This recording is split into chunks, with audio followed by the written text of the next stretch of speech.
Hello students, welcome to CUET Hindi medium channel. आज इस video के माध्यम से हम एक वन शॉट करने वाले हैं बहुत ही इंपॉर्टेंट चैप्टर का।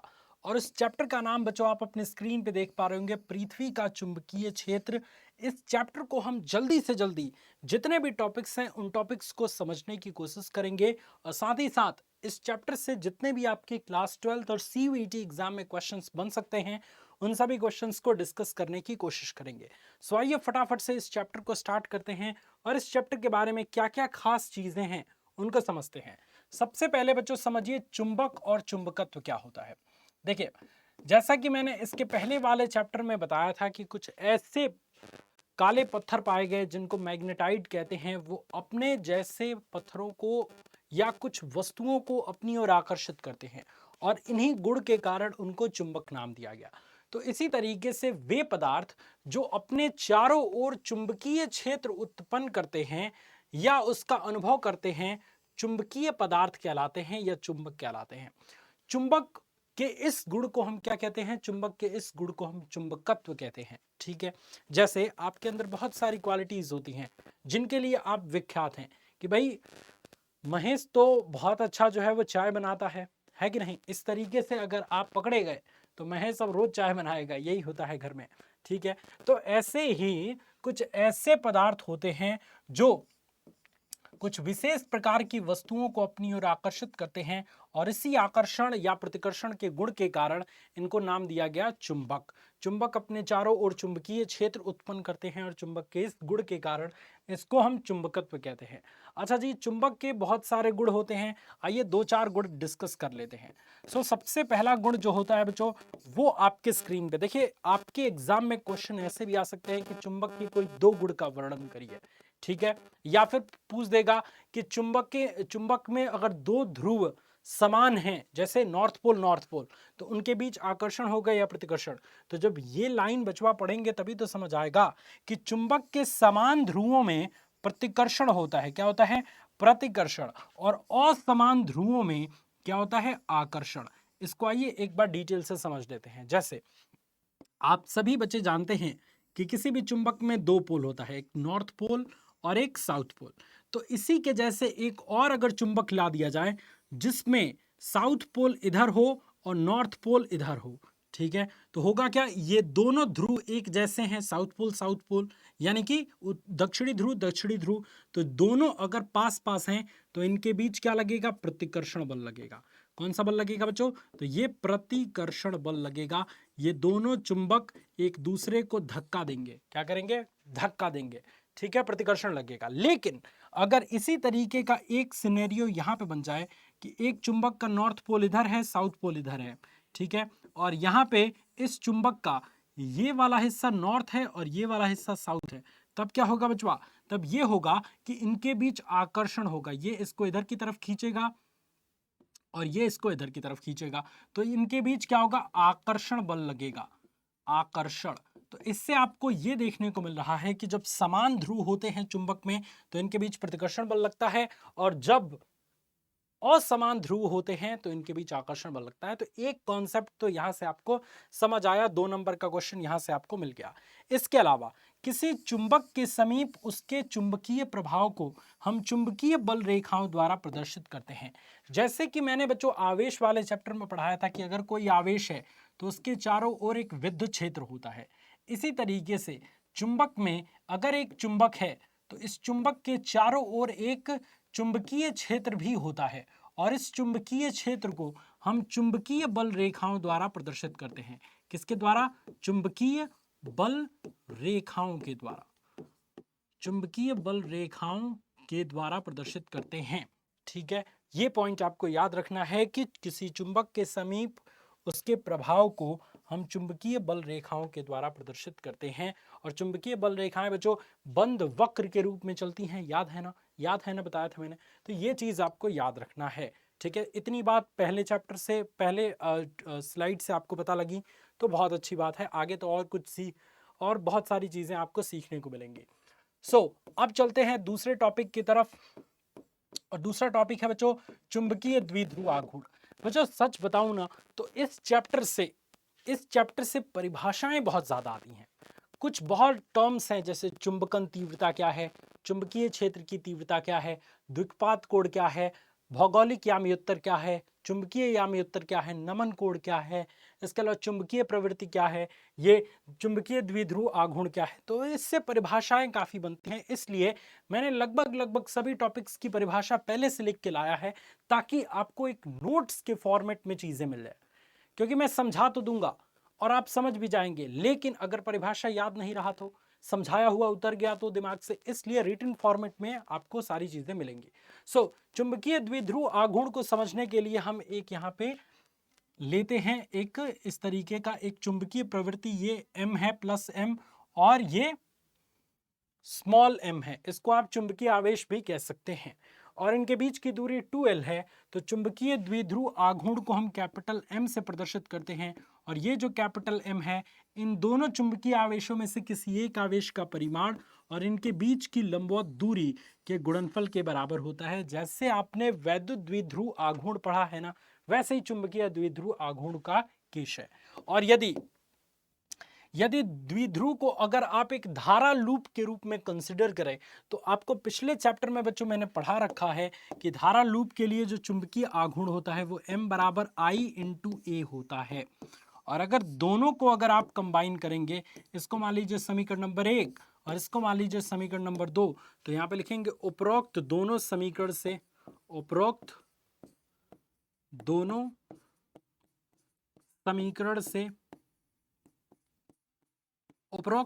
समीकरण से अगर आप देखेंगे तो m बराबर क्या हो जाएगा बच्चों, m बराबर कैपिटल M बराबर स्मॉल m इंटू 2l और बराबर I इंटू ए। ठीक है, तो ये फॉर्मूला याद रखिएगा, ये बहुत बार आपके एग्जाम में आपकी हेल्प करेगा। ठीक है, ठीक है। तो चुंबकीय द्विध्रुव आघूर्ण की परिभाषा आ जाए तो क्या करेंगे, चुंबकीय द्विध्रुव के दोनों आवेशों में से किसी एक चुंबकीय आवेश का परिमाण और उसके बीच की लंबवत दूरी के गुणनफल को हम चुंबकीय द्विध्रुव आघूर्ण कहते हैं। इसका मात्रक कई बार पूछ देता है बच्चों, तो इसका मात्रक क्या होता है चुंबकीय द्विध्रुव का, तो यहाँ पे आप देख सकते हैं ये और ये, इसका मात्रक लिखिए, इसका मात्रक लिखिए, दोनों बराबर है तो बराबर है। तो आई का मात्रक एम्पियर और क्षेत्रफल का मात्रक मीटर स्क्वायर, तो एम्पियर मीटर स्क्वायर होगा। आप याद रखेंगे, बहुत इंपॉर्टेंट पॉइंट है, कई बार एग्जाम में पूछा गया है। सो नेक्स्ट क्वेश्चन बच्चों आपके स्क्रीन पे है, और ये टॉपिक से रिलेटेड काफी क्वेश्चंस पूछा जाएगा। इसकी परिभाषा ही सबसे पहले पूछ दी जाएगी कि बताओ चुंबकन तीव्रता क्या होता है।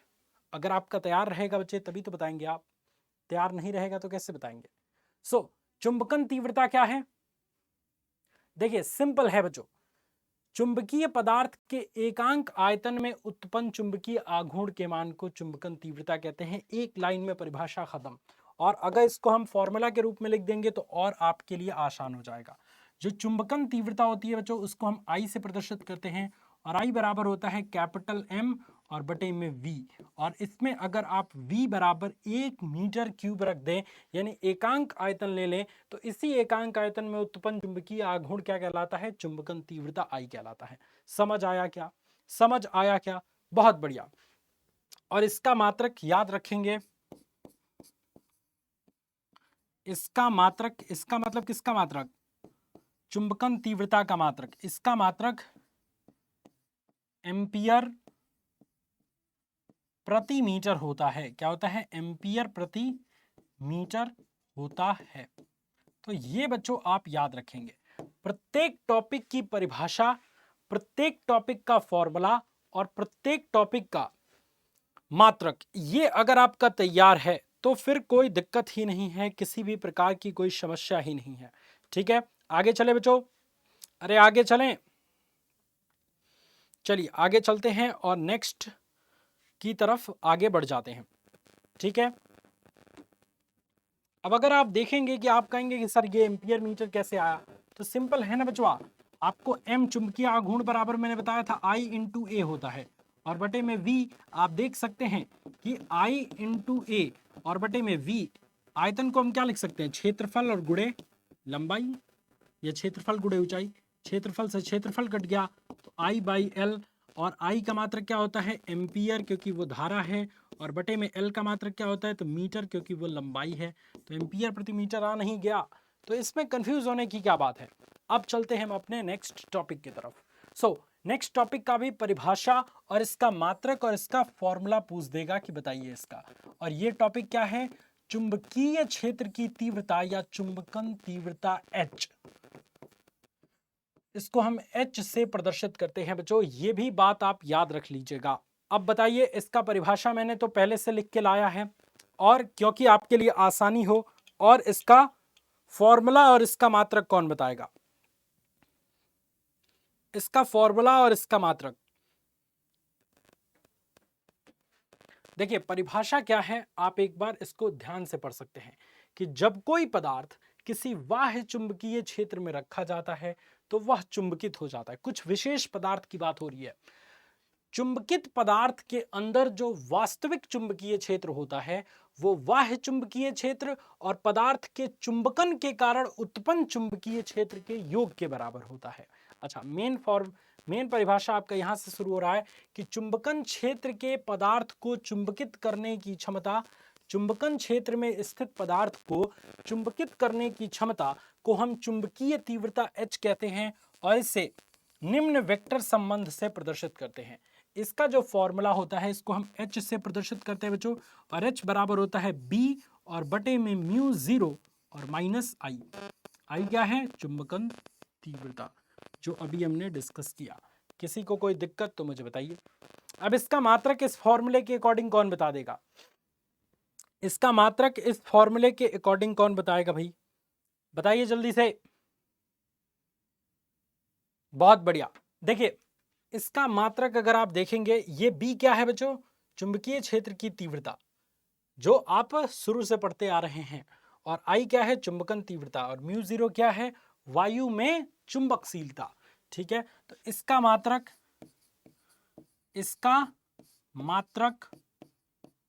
क्या हो जाएगा? इसका मात्रक होता है एम्पियर प्रति मीटर। इसका भी मात्रक एम्पियर प्रति मीटर होता है, याद रखेंगे। समझ आया सबको? बहुत बढ़िया। सो नेक्स्ट टॉपिक की तरफ मूव कर जाते हैं। इसका परिभाषा, फॉर्मूला, मात्रक, ये तीनों याद रखिएगा बस। इस चैप्टर में बेसिकली बच्चों यही है जो आपको बता देना है। सो इसको मैं पहले ही मिटा देता हूं ताकि आपको दिखे ना। अब चलिए, चुंबकशीलता की परिभाषा कई बार पूछ देता है कि चुंबकशीलता की परिभाषा बताओ, उसका फॉर्मूला और इसका मात्रक बताओ। तो किसी को याद है बच्चों कि चुंबकशीलता क्या है, उसका मात्रक क्या होता है और उसका फॉर्मूला क्या होता है? कौन बताएगा? कौन बताएगा?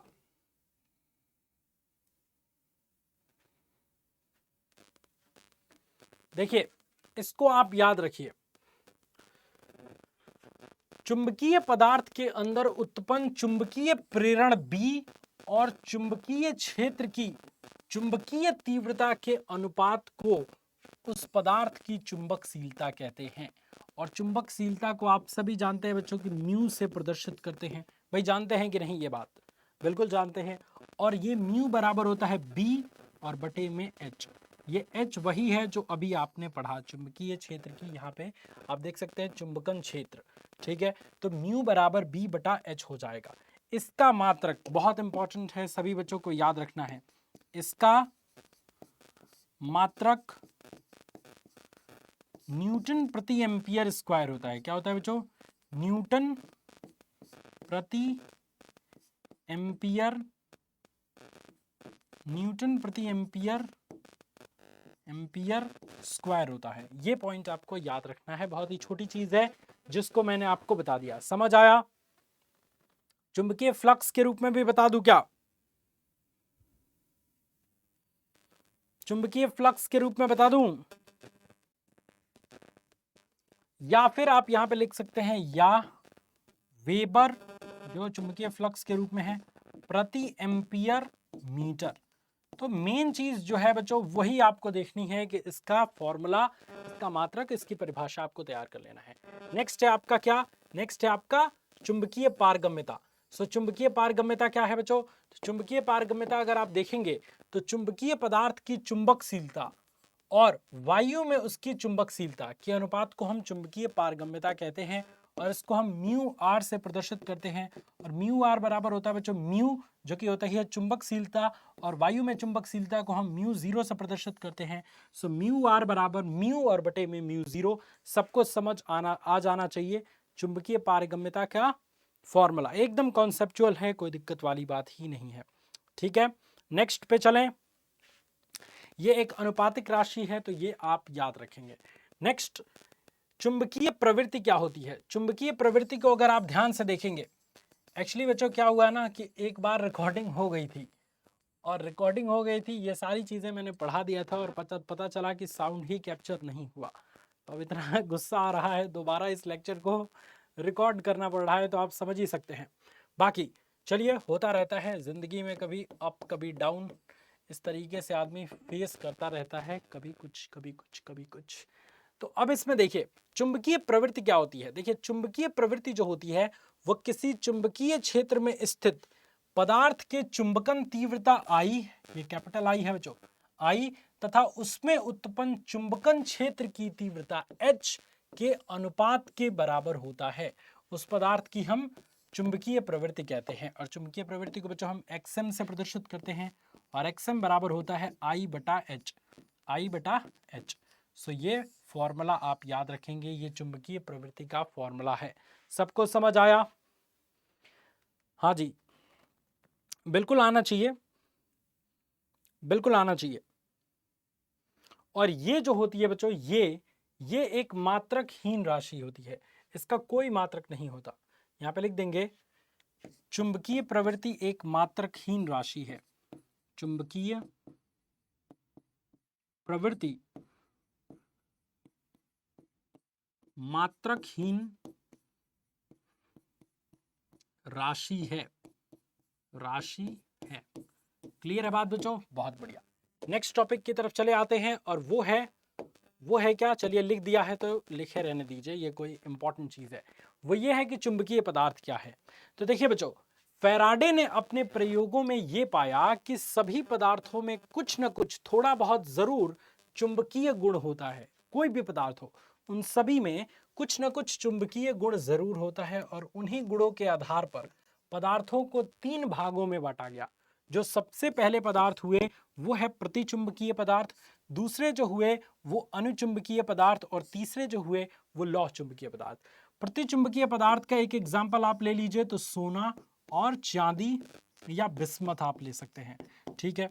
और इसका अनुचुंबकीय पदार्थ का एग्जाम्पल ले सकते हैं तो मैंगनीज, प्लेटिनम, इस तरीके के होते हैं, ठीक है। और अगर लौह चुंबकीय पदार्थ का लेंगे तो आयरन, निकिल, कोबाल्ट इत्यादि, ठीक है। सर चुंबकीय प्रतिचुंबकीय पदार्थ क्या होते हैं? तो देखिए ध्यान से सुनिए, ऐसे पदार्थ जिनको अगर बाह्य चुंबकीय क्षेत्र में अगर आप रखते हैं तो वो चुंबकीय क्षेत्र के विपरीत दिशा में चुंबकित होते हैं, लेकिन थोड़ा सा हल्का सा चुंबकित होते हैं। सो ऐसे पदार्थ को हम क्या कहते हैं? प्रतिचुंबकीय पदार्थ कहलाते हैं।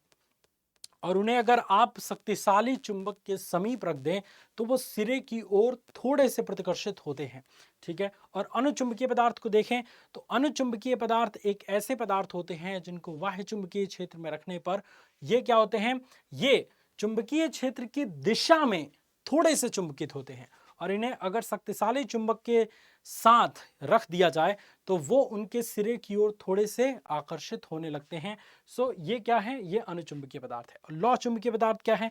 ऐसे पदार्थ जिनको बाह्य चुंबकीय क्षेत्र में रखने पर वह चुंबकीय क्षेत्र की दिशा में ज्यादा यानी प्रबल रूप से चुंबकित हो जाते हैं, ऐसे चुंबकीय पदार्थ को हम लौह चुंबकीय पदार्थ कहते हैं। और अगर इनको या इनको भी अगर किसी शक्तिशाली चुंबक के समीप रख दें, सो ऐसी स्थिति में होता क्या है बच्चों कि वो शक्तिशाली चुंबक के सिरों के समीप वो तेजी से आकर्षित होते हैं।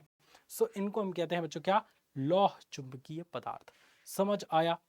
बहुत बढ़िया, वेरी गुड, मजा आ गया बच्चों। तीनों को आपको समझ लेना है, इसकी परिभाषा आपको नोट कर लेनी है। अब चलते हैं हम अपने इंपॉर्टेंट पॉइंट की तरफ, और वो है पृथ्वी का चुंबकीय क्षेत्र। इससे पहले बच्चों एक टॉपिक और छूट रहा है, और वो टॉपिक क्या है? रुकिए मैं आपको बताता हूं। हाँ देखिए, चुंबकीय पारगम्यता और चुंबकीय प्रवृत्ति में संबंध, वही मैं कह रहा था। चुंबकीय, क्योंकि उससे रिलेटेड न्यूमेरिकल्स आते हैं बच्चों तो वो बताना जरूरी है। चुंबकीय पारगम्यता, आपेक्षिक चुंबकशीलता जिसको म्यू आर से प्रदर्शित करते हैं, तथा चुंबकीय प्रवृत्ति, चुंबकीय प्रवृत्ति में संबंध। ठीक है बच्चों, बहुत बढ़िया। अब जो संबंध होता है वो डायरेक्टली आप याद रख लीजिए, म्यू आर बराबर 1+xm। ठीक है, और इससे रिलेटेड हम अभी लास्ट में क्वेश्चन सॉल्व करते हुए आपको दिख जाएंगे। सो ये फॉर्मूला बच्चों बस आप याद रखिएगा, ये एक तरीके से इनके बीच संबंध का सूत्र है। ठीक है, बहुत बढ़िया। अब हम चलते हैं अपने मेन पॉइंट की तरफ, और मेन पॉइंट ये है, यहीं से सारा खेल शुरू होता है बच्चों, क्योंकि ये है पृथ्वी का चुंबकीय क्षेत्र। कई वर्षों से ये देखा गया बच्चों कि पृथ्वी के अंदर, बहुत सारे वैज्ञानिक ये सोचते थे कि पृथ्वी के गर्भ में या पृथ्वी के अंदर जरूर कुछ ना कुछ ऐसी चुंबक जैसी चीज है जो हर चीज को अपनी तरफ खींचती है। अगर आप इस मार्कर को भी ऊपर फेंकते हैं तो ये नीचे ही आ रहा है, ये ऊपर क्यों नहीं जा रहा? तो इसीलिए वैज्ञानिकों ने ये देखा कि भाई पृथ्वी के चुंबकीय क्षेत्र का एक प्राकृतिक सोर्स है, और ऐसा माना गया है कि उसके गर्भ में यानी कि उस पृथ्वी के अंदर एक शक्तिशाली चुंबक रखा गया है, जिसके दक्षिणी ध्रुव पृथ्वी के उत्तरी ध्रुव की ओर है और उसकी उत्तरी ध्रुव पृथ्वी के दक्षिणी ध्रुव की ओर है। ऐसा वैज्ञानिकों ने कल्पना किया, और उसी को चित्र के माध्यम से अभी हम समझने वाले हैं। सबसे पहला, इन पृथ्वी के चुंबकीय क्षेत्र में कुछ ऐसे टर्म्स हैं जिनकी परिभाषा 4-4 साल 5-5 साल आपके बोर्ड्स में पूछी गई है, और इनसे रिलेटेड जो फॉर्मूला बनेंगे, ये नति कोड या दिक्पात कोड, इससे रिलेटेड जो न्यूमेरिकल्स आते हैं वो आपके CUET एग्जाम में और बोर्ड परीक्षा दोनों में पूछे जाते हैं। बच्चों यहां पे देखिए ध्यान से, एक टर्म आता है चुंबकीय यामयुत्तर। तो ये क्या होता है जरा आप इसको समझिए। एक लाइन की सबसे आसान परिभाषा मैंने बताई है कि पृथ्वी के चुंबकीय अक्ष से गुजरने वाले ऊर्ध्वाधर तल को चुंबकीय यामयुत्तर कहते हैं। पृथ्वी का जो चुंबकीय अक्ष है बच्चों, इसके ऊर्ध्वाधर, इसके यहाँ पे देखिए चुंबकीय अक्ष से गुजरने वाले ऊर्ध्वाधर तल को, अगर कोई चुंबकीय अक्ष है तो इससे गुजरने वाला ये जो ऊर्ध्वाधर तल आप देख पा रहे होंगे, ये वाला तल, ये ऊर्ध्वाधर तल को हम क्या कहते हैं बच्चों? ये ऊर्ध्वाधर तल को हम कहते हैं चुंबकीय यामयुत्तर। क्या कहते हैं? चुंबकीय यामयुत्तर। अच्छा, एक और टर्म आता है, वो आता है भौगोलिक यामयुत्तर। तो इसको भी डायग्राम में समझिए क्या है। तो चुंबकीय अक्ष से अभिलंबवत गुजरने वाली जो तल होती है उसको चुंबकीय यामयुत्तर कहते हैं, और याद रखेंगे भौगोलिक अक्ष से ऊर्ध्वाधर, भौगोलिक अक्ष से गुजरने वाले ऊर्ध्वाधर तल को हम भौगोलिक यामयुत्तर कहते हैं। जैसे बच्चों भौगोलिक यामयुत्तर आप यहाँ पे देख पा रहे होंगे, ये जो है ये भौगोलिक अक्ष से गुजरने वाला तल है। तो इस तल को हम क्या कहते हैं बच्चों? इस प्लेन को हम पूरा कहते हैं, इस पूरे प्लेन को हम कहते हैं भौगोलिक यामयुत्तर। समझ आया? और देखिए, और एक टर्म आता है बच्चों द्विकपात कोण। द्विकपात कोण क्या है भाई? तो एकदम ध्यान से मेरी बात समझिएगा, हर पॉइंट समझ आएगा। ये जो आपका चुंबकीय यामयुत्तर है और ये जो आपका भौगोलिक यामयुत्तर है, इसके बीच ये जो छोटा सा एंगल बन रहा है यहाँ पे फाई, इसी फाई को हम कहते हैं बच्चों क्या? द्विकपात कोण। इसी फाई को क्या कहते हैं बच्चों? द्विकपात कोण। ध्यान से समझिएगा, द्विकपात कोण की परिभाषा आएगी तो बड़ी आसानी से आप लिख सकते हैं कि चुंबकीय यामयुत्तर और भौगोलिक यामयुत्तर के बीच के बने कोण को हम द्विकपात कोण कहते हैं। इसको फाई से प्रदर्शित किया जाता है। एक एक नंबर का परिभाषा है ये सब, ये चित्र के माध्यम से मैंने आपको बता दिया। ये है आपका चुंबकीय यामयुत्तर, ये है आपका भौगोलिक यामयुत्तर, और इनके बीच ये बन रहा है कोण, ये है द्विकपात कोण। ठीक है, एक और आता है नमन कोण की परिभाषा पूछता है। नमन कोण की परिभाषा भी आपके लिए बहुत आसान है बच्चों, और वो आप देख सकते हैं। पढ़िए पहले परिभाषा, तब जाके समझ आएगा। किसी स्थान पर चुंबकीय यामयुत्तर में खींची गई क्षैतिज रेखा, यानी इस यामयुत्तर में कोई क्षैतिज रेखा खींची गई है और उस क्षैतिज रेखा की दिशा के साथ चुंबकीय सुई की अक्ष जो कोण बनाती है, वही उसका नमन कोण कहलाता है। फॉर एग्जाम्पल बच्चों ये देखिए, इस चुंबकीय यामयोत्तर है, इस चुंबकीय यामयोत्तर में एक ये क्षैतिज रेखा गई हुई है और इस क्षैतिज रेखा से ये चुंबकीय सुई की अक्ष है, यहाँ पे एक नॉर्थ और साउथ है, यानी कि ये क्या है, ये एक चुंबक है और इस चुंबक की अक्ष ये जा रही है, ये जा रही है और ये क्षैतिज रेखा है कोई चुंबकीय यामयोत्तर में। सो इसके बीच ये जो कोण बन रहा है थीटा, इसी कोण को हम कहते हैं क्या, नमन कोण। इसी कोण को क्या कहते हैं बच्चों, इसी कोण को हम कहते हैं नमन कोण। ये पॉइंट आपको याद रखना है, बहुत ज्यादा इंपॉर्टेंट पॉइंट है। समझ आया सबको? आना चाहिए भाई, आना चाहिए, क्योंकि बहुत बढ़िया और बहुत ज्यादा इंपॉर्टेंट पॉइंट है ये। ठीक है भाई, और कुछ चीज समझने की जरूरत है। और नमन कोण का फॉर्मूला तब अभी अभी के लिए आप याद कर लीजिए, बाद में मैं डेरिवेशन भी कराऊंगा। tan थीटा बराबर BV बाई BH या V बाई H भी आप लिख सकते हैं। BV की जगह पे V भी लिख सकते हैं, या करके मैं लिख देता हूं V बटा H। तो यहाँ पे थीटा बराबर क्या हो जाएगा बच्चों, tan इनवर्स V बटा H, और यही थीटा क्या है, यही थीटा है बच्चों आपका नमन कोण। समझ आया? तो ये आपको इससे रिलेटेड न्यूमेरिकल्स देखने को मिल जाएगा, अभी आप देखेंगे। नेक्स्ट आपका है, एक आपको डेरिवेशन पूछ देगा कि चुंबकीय क्षेत्र का क्षैतिज घटक तथा ऊर्ध्वाधर घटक तथा नमन कोण के बीच संबंध बताइए। तो इसका डेरिवेशन बच्चों आप यहां से करेंगे कि हम जानते हैं कि चुंबकीय क्षेत्र का क्षैतिज घटक,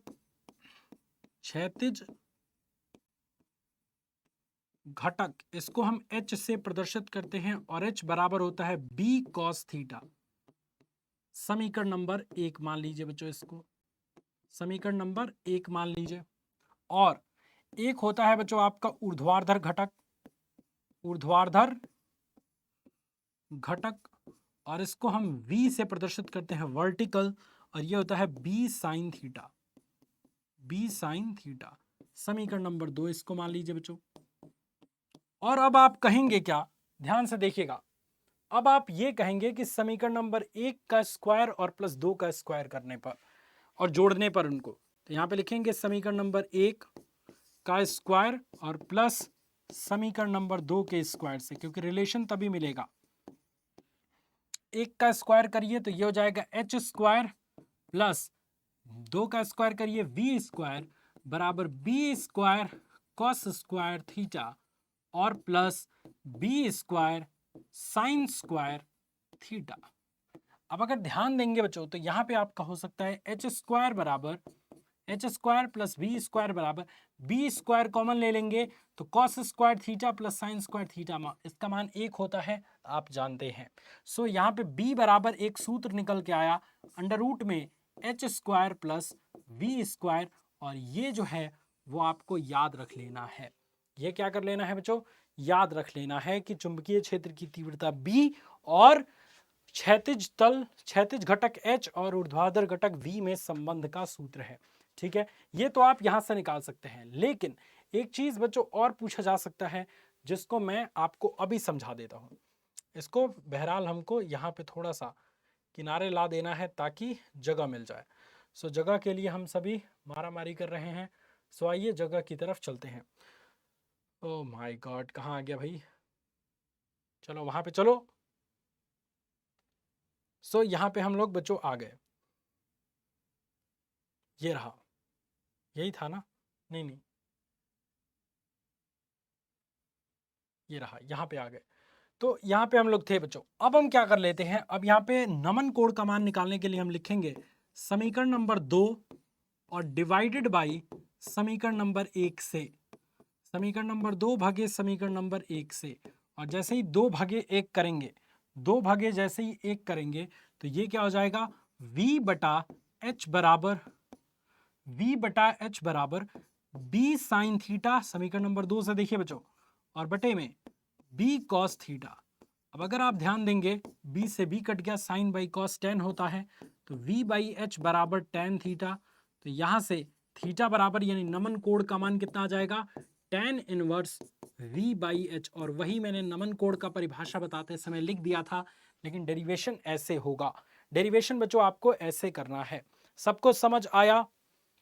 सबको समझ आया तो बहुत अच्छी बात है। अब फटाफट से कुछ क्वेश्चंस कर लेते हैं ताकि ये वन शॉट आपका यहाँ पे कंप्लीट हो जाए। ठीक है, हम लोग जल्दी जल्दी बच्चों इसलिए कर रहे हैं ताकि आपको जल्दी से पूरा रिवीजन भी हो जाए और जितने इंपॉर्टेंट टॉपिक्स हैं वो सब कवर भी हो जाए। सो पहला क्वेश्चन, चुंबकीय याम्योत्तर तथा भौगोलिक याम्योत्तर के बीच के कोण को क्या कहते हैं?